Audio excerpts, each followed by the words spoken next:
ભારત માતા કી. આજે 75મો વન મહોત્સવ અને નરેન્દ્રભાઈનો 75મો જન્મદિવસ. આ કાર્યક્રમ કરવાનો જ હતો, પણ વન મહોત્સવ પણ ભેગો ઉજવવાનું નક્કી કર્યું. પણ આ કાર્યક્રમ નરેન્દ્રભાઈના જન્મદિવસે અહીં નક્કી કર્યું હતું. એવા જ કાર્યક્રમમાં ઉપસ્થિત સીકે પટેલ સાહેબ, આપણા આગેવાન શ્રી સંજયભાઈ, અમૃતભાઈ, બહાદુરસિંહજી, રાજુભાઈ, આપણા અભુસિંહજી, સરપંચશ્રી રાતડાજી, સર્વે ગ્રામજનો, ટ્રસ્ટીગણ, ફોરેસ્ટના અધિકારીશ્રીઓ, માતાઓ અને ભાઈઓ અને બહેનો. મિત્રો, આપણને એમ લાગતું હશે કે અહીંયા ક્યાં પૈસા નાખ્યા છે બધા. લાગે? ગામવાળા લાગે છે? એવું લાગે છે કે હવે અહીં ક્યાં નાખે પૈસા? તો ઈકો ઓછો કર. અમે એકવાર પટેલ સાહેબ ને બધા બેઠા હતા. મેં નક્કી કર્યું કે આપણા વન કવચ ની જે રીત છે જાપાનની પદ્ધતિ દ્વારા છે. હવે એક આપણે બનાસકાંઠા જિલ્લામાં 4-5 જ આવતા હોય છે આખા જિલ્લામાં, તો એક આપણે અહીંયા લાયા છીએ. આખા રાજ્યમાં 100 આવા વન કવચ બનાવવાના, એમાંનો એક આપણે અહીંયા ડીસા કર્યો. પણ એ ડીસા પસંદ કરવામાં અહીંયા જ કેમ પસંદ કર્યું? તો એના કારણો છે. એના પાછળના એ કારણો છે કે આપણી આવનારી જે પેઢી છે એમાં આધ્યાત્મિકતા આવે એટલા માટે આ જગ્યા પસંદ કરી છે. એટલે એમ કહેવાય કે સ્પિરિચ્યુઅલ ટુરિઝમ. અત્યારે કોઈ બાળકને એમ કહીએ આપણે કે હેડ મંદિરે, તો કદાચ એક પછીની પેઢી છે નહીં આવે.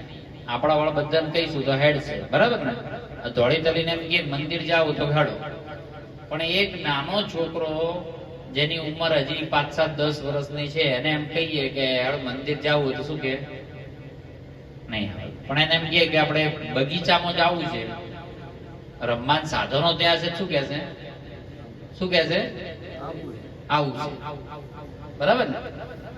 એટલે આનું આપણે સમન્વય કર્યું છે કે એ રમવા માટે પણ આવે ને જોડે પછી દર્શન કરે. તો એક પેઢીને આધ્યાત્મિક સાથે જોડાય એના માટેનું સ્થળ એટલે આ મહાદેવ, સોનેશ્વર મહાદેવનું મંદિર. એટલા માટે વન કવચ અહીં બનાવ્યું છે.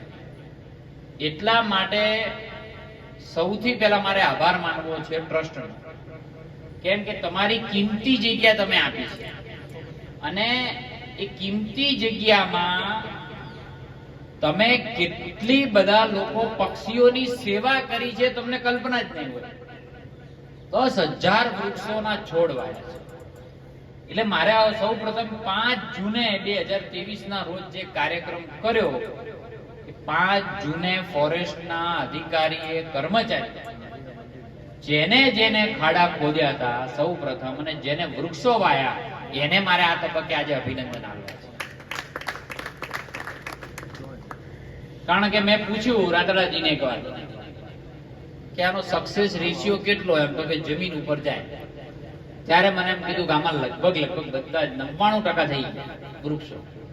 એટલે એટલી જગ્યા સારી અને પવિત્ર જગ્યા છે આપણે, કે નહીં તો આનો રેશિયો એવું થાય છે કે જેટલું વાઈએ ને એટલું 60% જ થાય, બરાબર ને? 40% વૃક્ષો થતા નથી. અહીંયા 99% થયા છે. આ પ્રતાપ, આ જગ્યાનો, આ ભૂમિનો પ્રતાપ છે.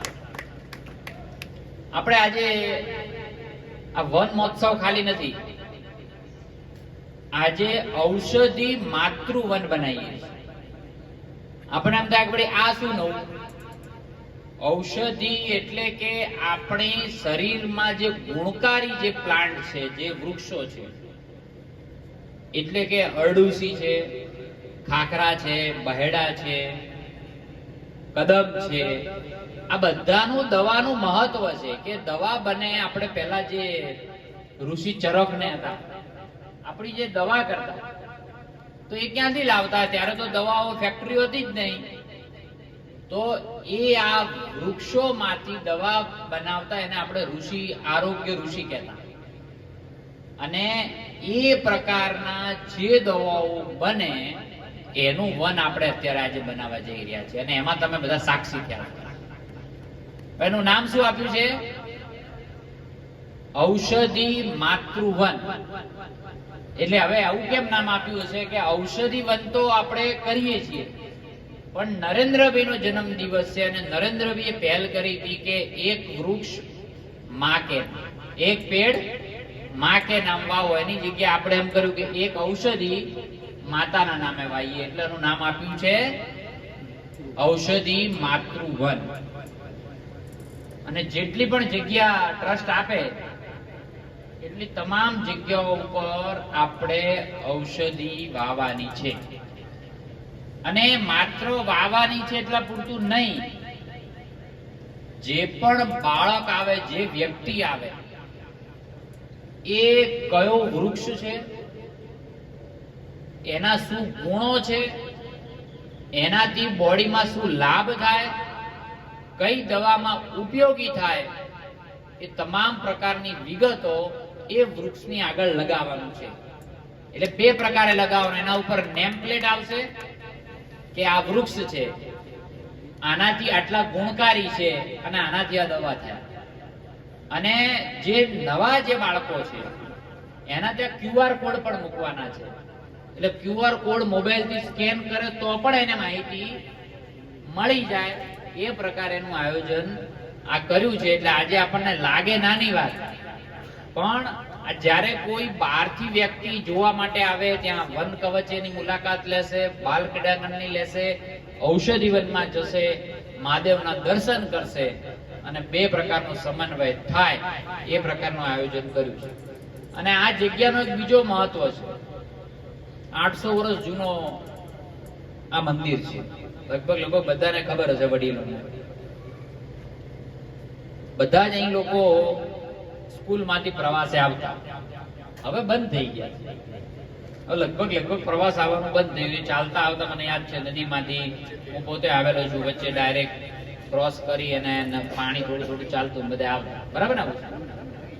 એ ફરી શરૂઆત કરાવી છે. કે તમામ ડીસા તાલુકાની અથવા શહેરની દરેક શાળાઓ અહીંયા મુલાકાત લે અને બાળકોમાં જાગૃતિ આવે, બહુ જરૂરી છે. એનાથી પણ વધારે સ્પિરિચ્યુઅલ ટુરિઝમની સાથે સાથે 3 પ્રકારનું સમન્વય કર્યું છે: પાણીનું, પર્યાવરણનું અને પર્યટકનું. એટલે પર્યાવરણનું કામ થઈ ગયું છે, પર્યટકનું પણ કામ થઈ ગયું છે. એટલે પર્યાવરણ, પર્યટક. હવે ત્રીજું બાકી શું રહ્યું છે? પાણી. એના માટે આપણે જ્યાં બેઠા છીએ એની બિલકુલ ડાબી સાઈડની અંદર બનાસ નદીનો સૌથી મોટો ચેકડેમ માટેની પણ તૈયારીઓ કરી રાખી. અને માત્ર ચેકડેમ બને એટલા પૂરતું નહીં, અહીંયા લોકોને ફરવા આવવું પડે એ પ્રકારનું ચેકડેમની તૈયારી કરી રાખી છે. એટલે પાણી, પર્યાવરણ અને પર્યટકનું સમન્વય એટલે આ મહાદેવિયા થશે. આ મહાદેવિયા આ સ્થળ બને એટલે નાની મોટી દુકાનો થાય, રોજગારીનું સાધન ઊભું થાય, કોઈ 2 પૈસા કોઈના ઘરમાં જાય, કોઈ રિક્ષાનું કામ કરતા હોય એને, જીપનું કામ કરતા હોય એને મળ્યું રહે. આ પ્રકારેનું સમન્વય આ સ્થળ આપણે બનાવવા માંગીએ છીએ. તમે બધા સાથ સહકાર આલશો કે નહીં આલશો ને? તમે આગળ પણ ખૂબ આપ્યો ને, હજી આપવાનું. આપણી એક આ જગ્યા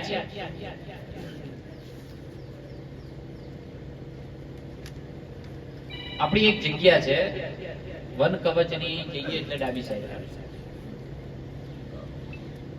તમે જો બધા કહેતા હોય તો રમવાના સાધનો, સિનિયર સિટીઝનો બેસી શકે એવા સાધનો, સરસ મજાનું ગાર્ડન, અને જે આપણે આગળ સ્મશાન પણ છે, એના પછી કોઈ સુવિધા નથી ક્યાંય બેસવાની, પાણી. તો એ બધી જ સુવિધાઓ આપણે ભેગું કરી અને બનાવવા માંગીએ. જો તમારા બધાની પરમિશન તો ગામવાળા આપી છે પહેલા, પણ આ ફરી એકવાર વાત બધાના વચ્ચે કરું છું, બરાબર કે નહીં? તો એના માટે હું લગભગ ઓછા તો નહીં પણ 30 લાખ રૂપિયા તમારા માટે મંજૂર કરવા તરફ જઈ રહ્યો છે. એટલે 20 લાખ રૂપિયા અલગ ગ્રાન્ટમાંથી અને 10 લાખ રૂપિયા ફોરેસ્ટના બીજા આપણે પૈસા બાળ ક્રીડાંગણથી લઈને બીજી રીતે કરીને 10 લાખ રૂપિયા એટલે 30 લાખ રૂપિયા સુધીનું બીજું બજેટ આ મહાદેવિયા ગામ માટે આપણે ફાળવીએ છીએ. મિત્રો જેમ જેમ આવશો એમ એમ તકલીફ પડતી જશે. પાર્કિંગની જગ્યા જોશે, નાળાની જગ્યા જોશે, અહીંયા ઉભા રહેવાની જગ્યા જોશે. કદાચ એવું પણ બને કે જો બહુ જ મોટા વિસ્તારની અંદર અત્યારે માત્ર કેવું થાય છે કાં તો સોમવાર બધા આવે કા મેળો હોય ત્યારે શિવરાત્રીનો આવે અને મંદિરનું પણ આવકનું સાધન મેક્સિમમ મેળાના સમયમાં પણ રોજ જે રૂટીન આવે એ રૂટીન આવે એવી વ્યવસ્થાઓ પણ આપણે કરવા માંગીએ છીએ. બીજો એક વિચાર એવો આવ્યો છે કે અહીંયા માવડિયા માતાનું પણ મંદિર છે અહીં પુલની છેડે.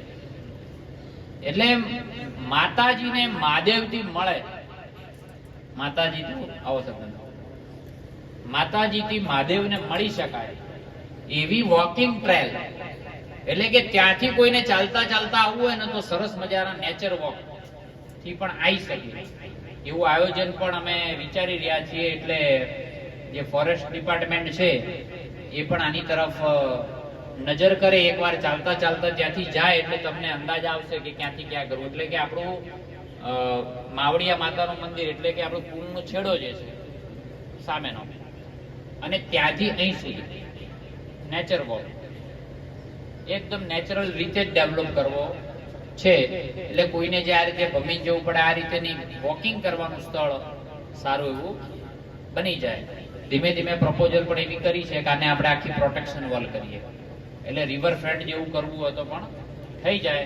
એવી આ બધી મનની કલ્પનાઓ છે પૂરી ધીમે ધીમે મહાદેવજી કરાવશે તો આપણે કરશું. બધા ધીમે ધીમે કરતા જઈએ, ચેક ડેમ કરીએ, આ કરીએ, પાણી ભરાવો રહે તો આપણા ખેડૂતોને ઓટોમેટિક સુવાથી પણ જે પાણીની જે સમસ્યા હોય એ બધી સોલ્વ થાય. હમણાં સરપંચ શ્રીએ કીધું કે અમારે એક સરસ મજાનો ગેટ બનાવવો છે. ક્યાં બનાવવો છે? રોડ ઉપર કરવો. સારું, તમે પણ આગળ અંદર પોતાના પંચાયતની જે ગ્રાન્ટ આવતી એમાં એડ કરજો. મારા પણ હું ગ્રાન્ટના એડ કરીશ, એની કોઈ ચિંતા ના કરતા. પણ સૌ સાથે મળીને હવે આપણે આવનારી પેઢીઓ માટે વિચારવાનું છે. આપણી આવનારી ખૂબ બધા હું દેશોમાં ફર્યો છું. એ દેશોમાં ફર્યા પછી મેં એમને પૂછ્યું, એમના જે ટોપ કેડરના અધિકારીઓને પૂછ્યું કે તમારા દેશની સમસ્યા શું છે? તમારા જોડે ન કોઈને સબસિડીની જરૂર છે, ન કોઈને ગ્રાન્ટની જરૂર છે, ન કોઈને પાણીની જરૂર છે, ન કોઈને રોડ રસ્તાઓની જરૂર છે, કશું જ જરૂર નહીં, બધું એમની પાસે છે. તો મેં કીધું તમારી મુખ્ય સમસ્યા શું? તો એમને એમ કીધું કે અમારી મુખ્ય સમસ્યા એ છે કે અમારા લોકો સૌથી વધારે આત્મહત્યા લોકો કરે. કેમ? તો કે અમે એકલપણું જીવન જીવીએ, અમારે કોઈના ખભે રડવું હોય તો રડાતું નથી, એટલે ડિપ્રેશનમાં રહે મરી જાય. ત્યારે મને એમ થયું કે આપણે તો બધા નસીબદાર છીએ કે આપણે ભારત દેશમાં જન્મ લીધો છે. આપણે આધ્યાત્મિકતા એટલી છે કે આપણને કોઈ તકલીફ પડે તો આપણે ગુરુના ચરણોમાં જતા રહીએ. તકલીફ પડે તો આપણે આવા મહાદેવના દર્શન કરવા આવીએ ને એને હોપી દઈએ કે ભાઈ મારું દુઃખ છે તું હરજે, તું મારું દુઃખ. બરાબર કે? અને કોઈના ખૂણે રડવું હોય તો ભાઈબંધના ત્યાં જઈને વાત હળવી કરી દઈએ. કોઈ મિત્ર જોડે કરીએ, સાસુ વહુ જોડે ઝઘડા હોય તો એના બેનપણી જોડે કરે, ભાઈ ભાઈનો ઝઘડો હોય તો કોઈના જોડે કરે. એમ મન હળવું કરીએ કે આધ્યાત્મિકતા છે ને એટલે આપણે ટકી શક્યા છીએ. એટલા માટે પણ આવા સ્થળો વિકસાવવા બહુ જરૂરી છે. કોઈ પણ ડીસા તાલુકાના આવા આધ્યાત્મિક સ્થળોનું ડેવલપમેન્ટ થતું હશે તો એમાં સરકાર તરીકે સરકાર વતી જે પણ કંઈ ડેવલપમેન્ટ કરવાનું થાય એમાં અમારી તત્પરતા પૂરેપૂરી અમે દાખવી છે. અને એને ડેવલપ કરીએ તો સુખ સુવિધાઓમાં વધારો. એટલે જે પણ કંઈ કરવું પડે આપણે કરીએ, સાથ સહકારથી આવનારા સમયમાં આવનારી પેઢીઓ માટે આપણે સારું વિચારીએ અને આપણી આવનારી પેઢીને સારા સંસ્કારો આપીને જઈએ. એટલા માટે આ બધા કામો આપણે કરીએ છીએ. વર્ષો સુધી કોઈ યાદ કરશે કે ભાઈ આ પ્રકારના વન બન્યા, અમે સરપંચ એમ કહીએ કે અમારા સમયમાં આ ઠરાવ થયો હતો, અમારા સમયમાં અમે આ વન બન્યો, અમારા સમયમાં આ રમવાના સાધનો બન્યા. અહીં ફોરેસ્ટ ઓફિસરો હશે એમ કહી શકશે કે અમારા સમયમાં અમે આ ખાડા આટલા બધા ખોદ્યા હતા, અમારા સમયમાં અમે આટલા બધા પ્લાન્ટ વાયા હતા, એમ કહી શકાય. તમે એમ કહી શકો કે આટલા અમારા સમયની અંદર અમે આવો કાર્યક્રમ થયો હતો, નરેન્દ્રભાઈનો જન્મ દિવસ હતો, 75માં જન્મ દિવસે અમે ઔષધિ માતૃવન કર્યું છે, એવું આવનારી પેઢીઓને આપણે કહી શકીશું. એના ઉદ્દેશ સાથે આપણે કામ કરી રહ્યા છીએ. આપ સર્વેને અહીંયા આપણે વચ્ચે નારાયણ બેબી છે જે વૃક્ષો વાવવાનું કામ કરે છે. માત્ર આખી એમની જે VSSN સંસ્થા છે એ અનેક ગામોની અંદર કેટલાય હજારોના હજારો વૃક્ષો વાવે છે. અને ગામની અંદર પણ સરપંચશ્રી એમનો તમારે સંપર્ક કરવા જેવો છે. તમારી કોઈ જગ્યા પડી છે, કોઈ જગ્યા પડી તમને એમ લાગે છે કે ગામ લોકો ઇન્વોલ્વ થાય, એમનું ખાસ મહત્વ છે કે ગામના લોકોને ઇન્વોલ્વ કરે છે અને એ જગ્યા ઉપર વૃક્ષો વાવવા હોય તો તમને મદદ કરશે. બરાબર, આ પ્રકારેની સંસ્થાઓ પણ આપણી સામે તૈયાર છે કે આવું પર્યાવરણનું જતન આપણે સહકાર આપીએ એવી વિનંતી કરું. હું તો કહું તમે કંઈક એની જોડે મળી અને આ વખતે જેટલા ઘર છે આપણા મહાદેવીયાના જેટલા પરિવારો છે એ પરિવાર દીઠ એક વૃક્ષ વવાવે. હા, પોતાની માની નામે જ વાવે. બરાબર, તો જાળવણી પણ એ કરશે. બરાબર, એટલે એ સંસ્થા પણ તમને સપોર્ટ કરશે. આપણે પણ આમ યાદ કરી શકશું કે મેં મારા માના નામે શું કર્યું હતું, એક વૃક્ષ વાવ્યું છે. એ ઉદ્દેશથી નરેન્દ્રભાઈ આખા વિશ્વમાં આખા દેશમાં અભિયાન ચાલુ કર્યું છે. એમાં આપણે આ જોડાઈએ સૌ એવી વિનંતી કરું છું. નરેન્દ્રભાઈને જન્મ દિવસની ખૂબ શુભકામના પાઠવી છે અને આજે આપણે ઔષધિ માતૃવન બનાવીને પણ એમને શુભકામના પાઠવી છે. આપ સૌનો હૃદયપૂર્વક ખૂબ આભાર. જય જય ગરવી ગુજરાત, જય જય ગરવી ગુજરાત.